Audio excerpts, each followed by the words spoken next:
everybody. My name's John C. Tyler McCrone. And I'm Brandon Diaz. And this is the inaugural episode of Birds of Play.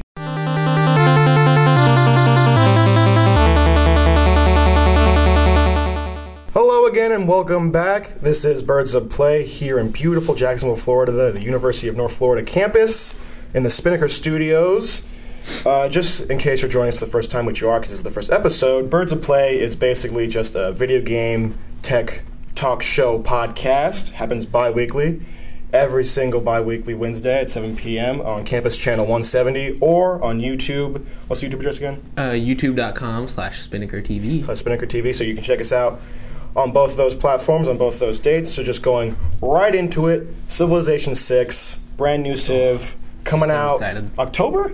October 21st, I think. October 21st. That's the projected release date. The projected release date. I am super excited. My gosh. I've played Civ 5 for 400 hours. I am currently binging.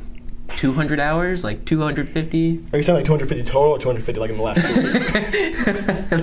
That would be kind of impressive. That's a big difference. But no, total so far. Nice. When did that come out? Like 4 years ago? 3 years ago? Has it been 4 years? Let me see. Really? I'll check real quick. Because, I mean, like, Civ 5, it seems like it's they still keep up to date because they had they have 4 expansions, I want to say. Gods and Kings, Brave New World, and then there was that other one about, like, the art and crap. Yeah, that brought in, like, spies and culture. Here's the paintings and the spies. Yeah, whatever that was. So I guess, because, I mean, if they release those on a yearly basis, which I'm pretty sure they did, I guess, yeah, like 4 years ago. God, that is amazing. I mean, they've done such a good job of keeping up to date, you know? 2010. Are you serious? It's been 6 years ago? They did release Beyond Earth, like 2 years ago? That's the space one, right? Yeah. I don't know if that one did too well. Good. It did not. In my book, it did not do too well. I actually didn't get it because I was still on a Civ 5. Don't get Beyond Earth, kids. But anyway, Civilization 6. Do we know any, like, big new changes that are coming out? Like we don't want to get nitty-gritty, just, like, big, major junk. You've played Civilization Revolution, right? I have. You guys know Civilization Revolution? Console-exclusive Civilization game. Fantastic. They're actually pulling a lot from that. They're going to be pulling the unit stacking, which is if you have 3 units of the same type, like 3 infantry, you can stack them to make them into an army. So no more of that single unit tactics when you're invading cities or just moving around. You can just have them all move as one big group, which is nice.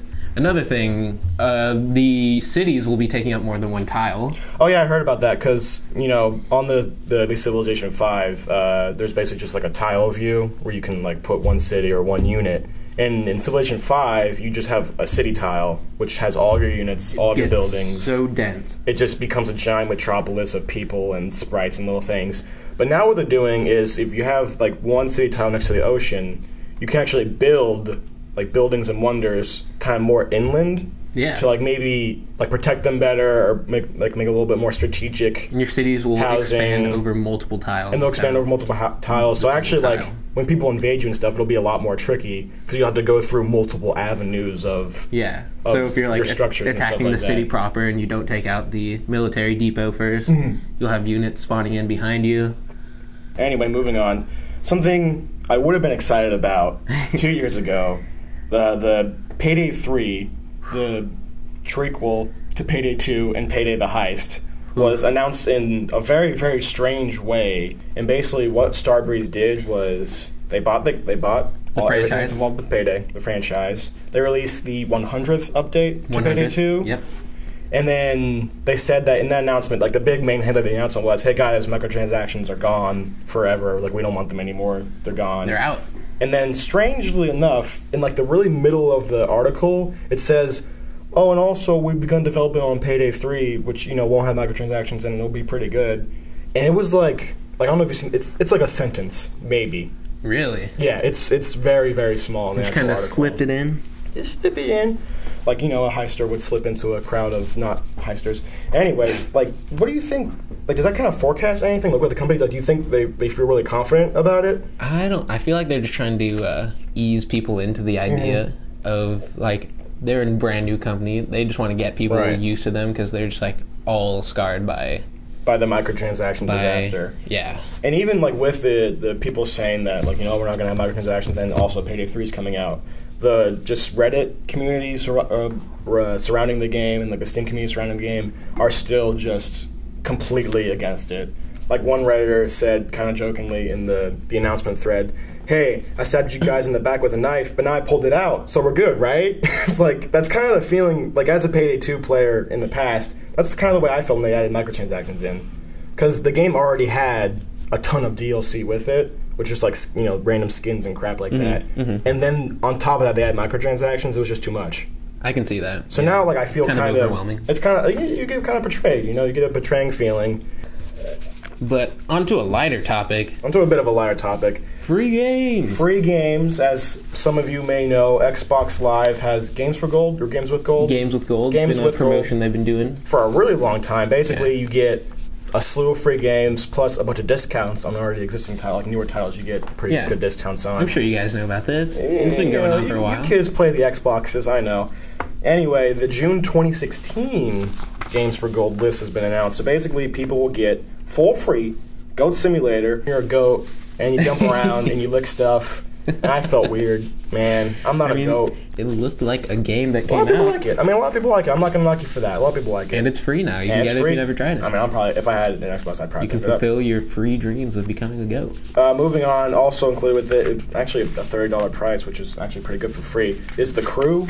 It's that racing game. I love racing games. You go across the country. If I had an Xbox One, I would 100% pick this up. Neither of us have Xbox Ones, by the way, PC Master Race. Anyway, also included with this is a really famous PC game, Super Meat Boy. Super Meat Boy. One of those really hard Dark Souls-esque platformers where you die and you die and you die, but you jump around like a little level, it shows all your lives and it makes you feel good and simultaneously bad, which is kind of impressive because you're like, I spent so much time on this level, all the times I died, but I finally Does it have like a death counter on there? Death counter, and you get to see all your little clones run through.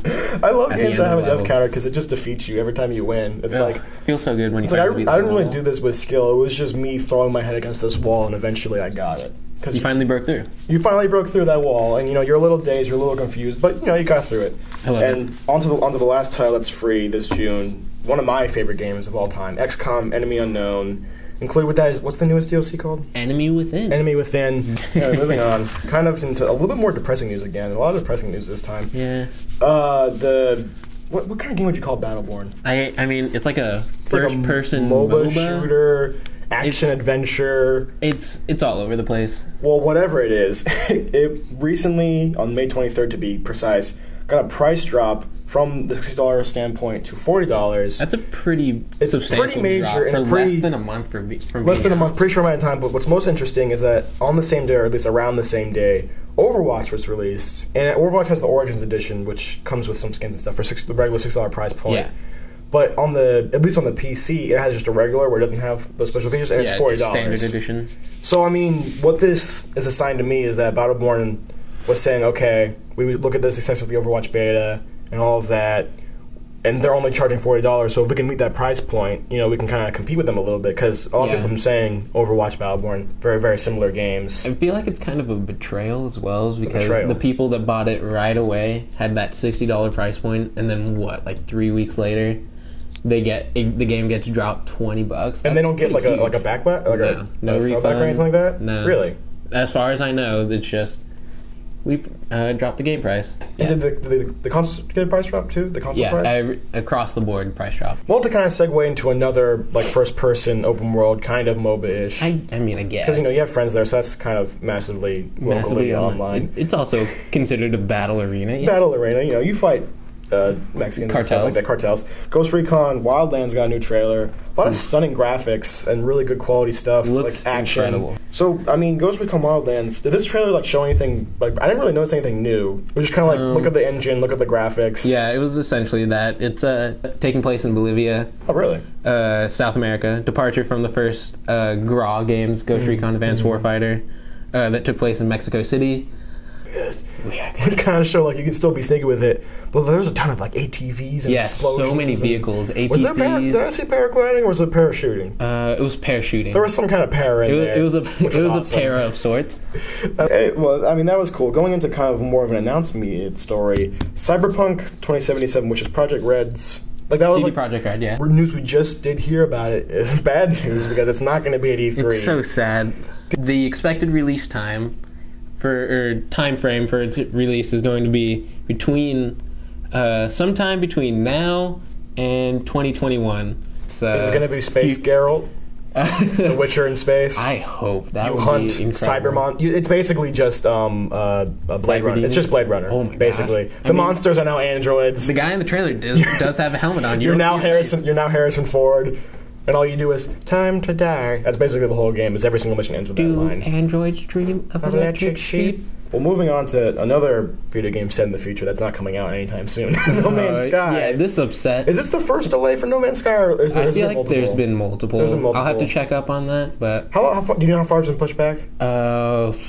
Like a couple months, it was supposed to come out in like 2 weeks. 2 weeks. And now it's been pushed back to like August 9th, if I'm not mistaken. Right. I can understand why this game would be pushed back because clearly there's a lot of polish. It is gigantic. They want to get it right. With all procedure-generated games, there is a huge amount of error that can happen just with the AI bugging out and just graphics bugging out. There's a lot to go There's a huge amount that can go wrong and everything. Moving on to one of our last topics of the day. Dishonored, a franchise. Well, I guess it's a franchise now. The second one's coming out. Yeah, it's a game. I'll say a game that I love and enjoy. Stealthy, stabby combat. Is getting comic books are coming out. Comic books. 3 novels. 3 novels. Yeah. For those that is not need to know, anymore. The comics for Dishonored will be released by Titan Comics, so be on the lookout. They'll be set 12 years after the events of the first game. So, and the trade paperback will be fully released on November 29th, 2016. Yeah, all 4 issues of the comic. And this will be leading up to the release of Dishonored 2. Well, guys, unfortunately, we take a little break here. When we get back, we'll talk about the 3 biggest news stories of the past 2 weeks, the good, the bad, and the ugly. Yeah. Brandon, you want to take a little water break right here? Yeah, sure. Just a little water break. My throat is parched, even though I've been drinking this the entire time. I talk a lot. This is a talk show. See you in a little bit, folks.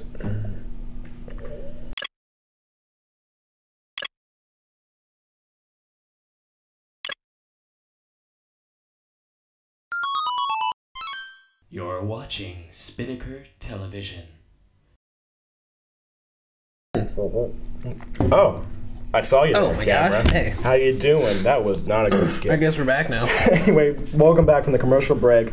Going into our last segment of the show, the good, the bad, and the ugly. Basically what this is we take the 3 biggest stories that, well, 3 stories that we consider the biggest. Biggest test. We categorize them into the good, which is just something that's awesome. Really great, good. That we like a lot. Into the bad, and normally when we say bad, we kind of mean it's on the sadder side. Yeah. Like we'd rather it not happen. We'd rather this thing stay around or it's kind of a bummer like that it happened. Yeah. And then the ugly is just a terrible thing it's a mess. that should never exist. Why did it happen? Unlike Wedge Antilles should be destroyed from all canon and all websites and all pajamas, it should just be gone. Wish it never happened. So going straight into it, first off, the good. The most fantastic good I've seen in a long time. My little heart started beating when I saw this game got released. Literally everybody out there would agree with us on this. Overwatch is now out. Ooh. And it's great. It's out. It's out. Haven't played it at all because I was away. My computer was not working during the beta. And then when it got working, I had to leave on a trip. I had to look at my first world problems. I had to go to California. I couldn't play my video games. Basically, what Overwatch is how many heroes are there? 21. Basically, you have 21 heroes, which each player can pick any combination of the 21 they want. Yeah. And they all like it's something that I'm really excited about. Is they all play so uniquely, so differently, and there's primarily King of the Hill and Payload. He knows this a bit better than I do. Yeah, I was all over it. He's all over this. And stuff. there's arcade brawls, if you've ever played Hearthstone, which are similar to that, just like random weekly rule sets to mix up your gameplay, and then competitive, which is coming out somewhere mid-late June. I mean, because Overwatch, like this most recent closed beta, I'm pretty sure it was one of the most successful betas. The open beta, yeah, there's like 10 million people that joined in. 10 million people playing. Do we have numbers on how many people actually have fully purchased the game and are playing right now? I know on Twitch, almost every single I think everybody in the world has it. And everybody in the world except for me right now because I can't afford it. Like, what, 7 billion people? All of them have it. Every single person on Earth has it. You heard it here, Birds of Play. We got the numbers. We just made them up. So they have to be true. Believe everything you see on the internet. Believe kids. everything you see on the internet, kids. Moving on to something a little bit bad, a little bit sad, a little bit. We're getting real somber here, coming off of the Overwatch high. Somber. I mean, yeah, it feels good. It's The Witcher 3. Blood and Wine was released. It's like, what, 36 hours of gameplay? Yeah, it's a good send off. It's basically a whole game in the Blood and Wine. But the reason it's bad, the reason it's sad, is because, as far as we know, this is the last Witcher 3 DLC. That in the foreseeable future, yeah. Because CD Projekt Red, the same people who did Cyberpunk 2077, did this game, and I think, like you said earlier, they want to focus on the new titles because they've been. I mean, as far as I know, they've only made Witcher games. Am I incorrect there? You would be like correct. Their AAA titles have been Witcher games, Witcher 1, 2, and 3. Yeah. I mean, this is their biggest one. Like, I haven't even gone through the base game because it's like it's so much. I'm like 100 hours in. I'm only halfway through or something like that, and then they add the first expansion, which is like 30 to 40 hours, Hearts of Stone, 30 to 40 hours, and then they have this one, which is 36 to like 50 hours of content. Both of them add a whole new areas, whole new content. Yeah. It's amazing how much they produce for their old games. Like Witcher 3, a game that won like 242 Game of the Year, other like major awards and stuff like that. Just a crazy amount of content, a crazy amount of good stuff. But I mean, it's good. I think it's good to focus on a new IP. Part of me is happy that they're done because they can move on to Cyberpunk 2077, which I'm insanely excited about. Part of me is sad because it's like the last story, what they've said, the last story with Geralt at the center. So maybe we'll be seeing more stuff with like Ciri or maybe Dandelion. I mean, I think it's good to move on because then if you don't know how to move on, you end up like Payday 2, which is here's 47 DLC. Oh yeah, microtransactions, and because I mean they should have quit a long time ago. They really should have. With Overkill and 505, they should have quit. Hopefully you guys will keep it good. Still angry about that. Still angry about that. Not to bring that back a little bit. That's an ugly thing, but it's not as ugly as his next story. Ooh. I don't know if you guys have seen it. You should because it's awful. The new trailer for stings, actually. Mighty Number 9, which is the Masterclass trailer, which is a game that's it was one of the crowdfunded games. Yeah, another crowdfunded. It's like a Mega Man reboot. It's essentially a Mega Man redone. It's a spiritual. The way it looks like to me, it's Mega Man with cartoon characters and anime characters all slapped into one. It's all 3D now. All 3D now. 3D platformer. And it's the new trailer is the Masterclass trailer. And basically what it is it features some gameplay, but it's mainly just a really snobby, it's like a low-key bashing its audience. Announcer man who's just saying the different features. One of my favorite lines in the future, you'll be as lonely as an anime fan on prom night. Cry like an anime fan on prom night. Who you know who your audience They look like anime characters. They are characters from an anime that they then make fun of. You know who funded this game, right? Anime fans funded this game to play Mega Man anime, and then you make fun of them in the trailer. Almost everyone I've seen on Reddit, on Steam a little bit, and mainly in the YouTube comments, are just destroying Mighty Number 9. It's not going well for them. This was a bad marketing. I mean, this is one of the first trailers that, because it was fully funded a while ago. Yeah. This is one of the first trailers kind of showing like the new features that have been added before release, and everybody just completely destroyed it. Nobody enjoyed it. They flipped out, and it was all Mighty Number 9's fault. Yeah, I mean it was slated to be a pretty successful game because I mean it was funded fairly quickly as I remember. Yeah. I mean who doesn't love Mega Man? Who doesn't love platformers? You know, they're classic games, and they just ruined it by making fun of their demographic. It was a misstep. It was definitely a misstep, guys. It's very ugly. Very ugly. It wasn't good. It wasn't bad. It was ugly. It was trash can levels of ugly. A man hopping in a trash can with dirt on his face crying, as the webcomic shows. I really want to show it. It's ugly, guys. I have no words. No words. No more words. Good thing we just ran out of words because this is, unfortunately, the end of our show. We're on every 2 weeks on a Wednesday. 7 p.m. on YouTube, 7 p.m. Campus Channel 170.